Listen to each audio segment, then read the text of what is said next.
Okay, so pag-uusapan natin yun guys, itong Vivo Y29. So, dalawa yung configuration na pwede natin piliin para sa phone na to. 8128 GB, 8,999 pesos. Yung 8256 GB naman ay 10,999 pesos.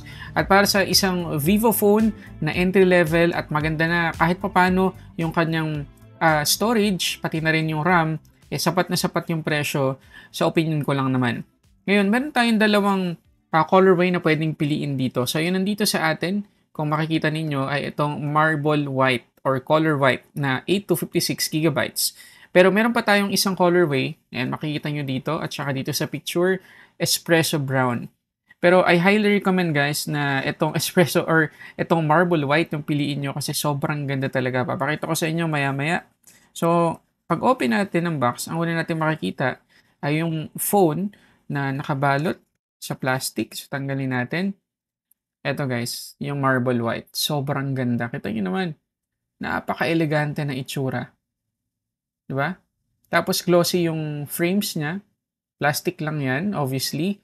Pero nakakadagdag sa pagka-premium ng phone. So, turn on natin to. Kuha na muna natin yan saglit. Tingnan natin yung ibang laman ng box. So, meron tayong jelly case. Ayan, meron tayong additional protection para sa kanyang camera bump. Meron din tayong mga documentation, syempre hindi mawala yan. At yung kanyang 44 watts na Vivo Flash Charge. Tapos USB-A pa rin yung kanyang port. At meron tayong USB-C cable, USB-A to USB-C. Ayan, tapos nandito sa pinakailalim yung SIM ejector pin. Okay, so na-turn on na natin itong Vivo Y29 at nagamit ko rin to ng ilang araw na rin at gusto ko i-share sa inyo yung mga natuklasan ko. Pero bago yan, tingnan muna natin yung kanyang sides. So dito sa may left side, ang makikita natin ay yung kanyang SIM tray. Ayan, no? Open natin. Okay, so ito yung kanyang SIM tray. Pwede tayong maglagay ng dalawang nano SIM or isang nano SIM plus isang micro SD card. And according to Vivo, pwede tayong maglagay dito ng up to 2 terabytes na micro SD card. Tapos dito naman sa may right side, makikita natin yung volume up and down buttons natin, pati na rin ng power lock button na conventional fingerprint scanner na din. Mamaya testing natin yan. Tapos dito sa may bandang itaas, malinis na malinis, walang kahit ano. Tapos dito naman sa may ilalim, yung ating USB-C port, main microphone at yung ating main speaker. Dito naman sa harap, makikita natin yung ating punch hole selfie camera at nandito sa kanyang earpiece yung kanyang secondary speaker. Tapos mapapansin niyo na medyo makapal-kapal yung chin natin compared sa kanyang forehead, which is expected naman para sa isang entry-level phone lalo na ganitong brand. Pero hindi na rin masama kasi kumpara ng mga nakalipas sa taon, sobrang kapal talaga ng mga chin ng mga ganitong phone na mababa lang yung presyo. Meron na rin tayong pre-installed na screen protector dito so talagang gagamitin na lang natin. Tapos according to Vivo, itong Y29 ay merong IP64 at MIL-STD 810H na ingress protection at rating. So ito ay dust, water, and drop resistant. Pero syempre, hindi pa rin ito maituturing na rugged phone guys. Nilagay lang ng Vivo yung mga protection na yon in case of emergency. So if ever na malaglag natin to sa tubig, hindi agad-agad papasukan. Basta kukunin lang natin agad kung mailagay natin to sa malikabok na environment. Okay lang din, hindi rin papasukin agad-agad. At kung mahulog natin, hindi rin agad-agad masisira. So, good to know na meron ganyang protection kahit sa ganito kamurang phone ng Vivo. So, ito yung kanyang home screen. At una nating mapapansin dito ay medyo madaming bloatwares. Okay, mamaya-maya pag-uusapan pa natin yung performance ng phone nito pati na rin ng kanyang software. Unahin na rin natin guys sa phone na to yung napakalaki niyang battery capacity kasi meron tong 6,500 mAh na capacity at capable sa 44 watts na fast charging. So, tingnan natin yung SOT. Tingnan nyo naman guys, yung SOT na nakuha ko dito. 24 hours and 36 minutes. Grabe, isa to sa pinakamalaking SOT so far na nakuha natin sa isang phone.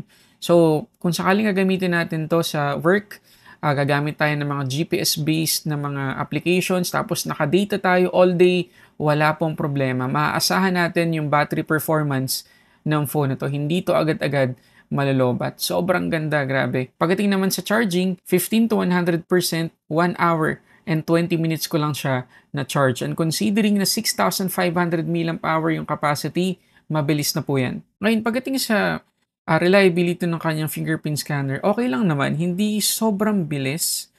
Pero most of the time ay ma-unlock naman niya yung fingerprint natin or yung ating phone gamit yung fingerprint. So, okay na rin.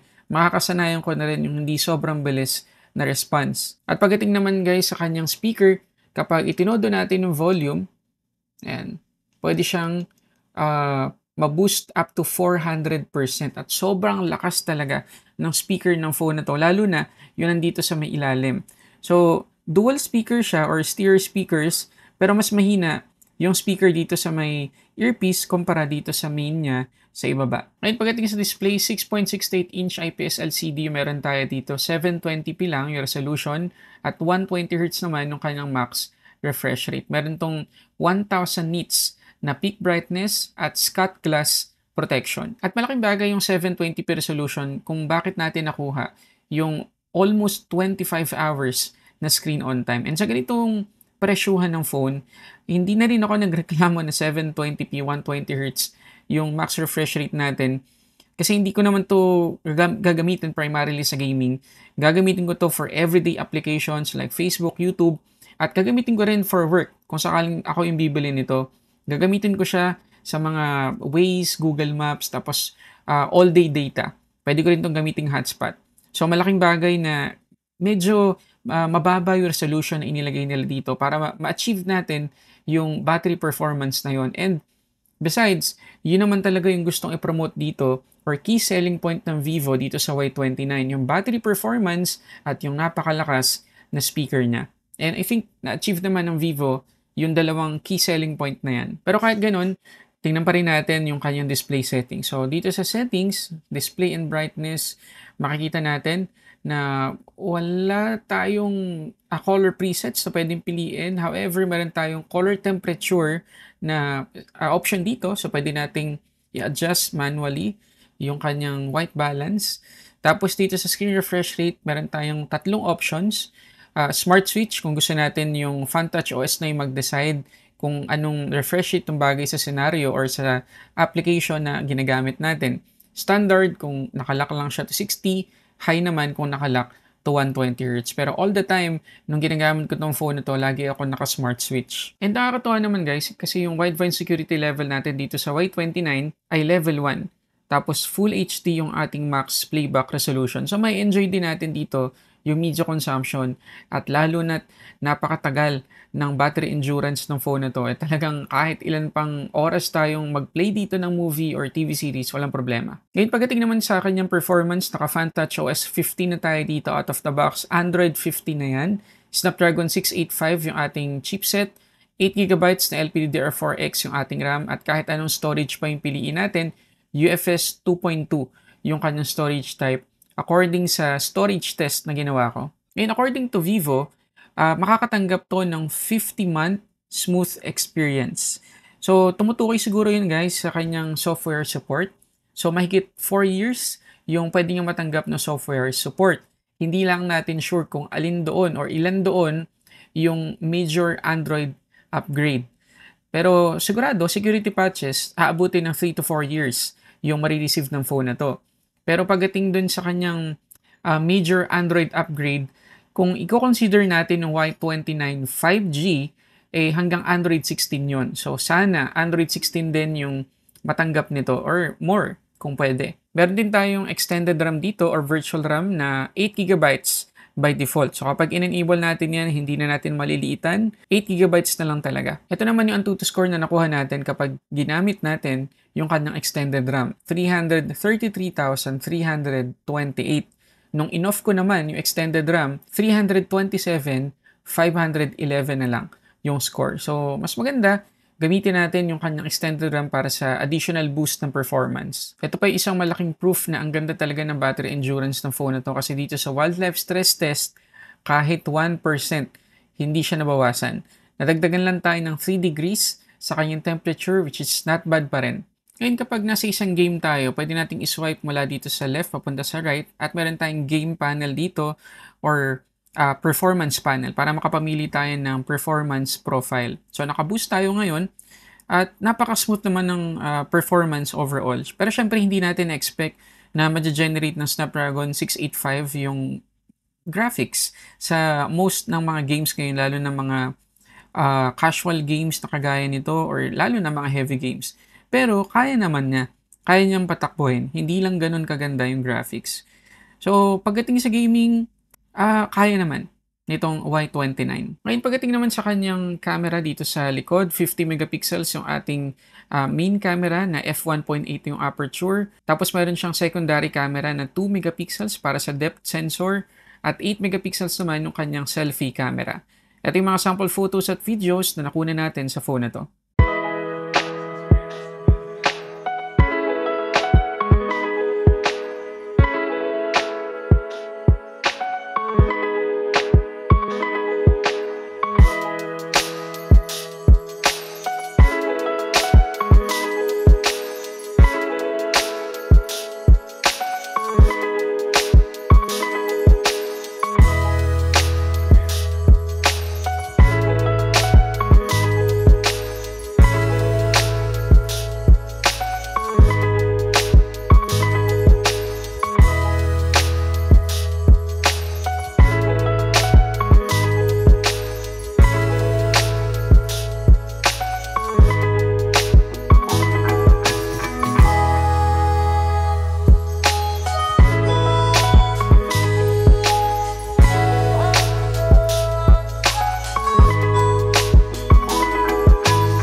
Okay, so ano guys masasabi nyo dito sa Vivo Y29?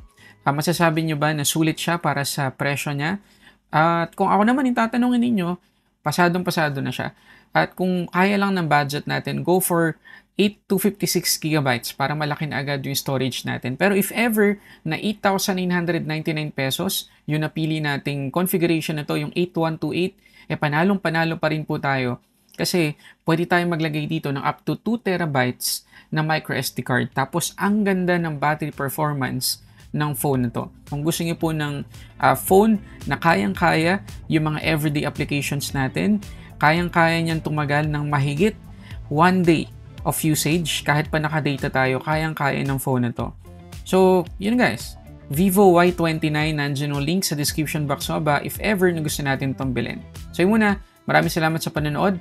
Para sa samot sa ating unboxing reviews, this is Sulit Tech Reviews.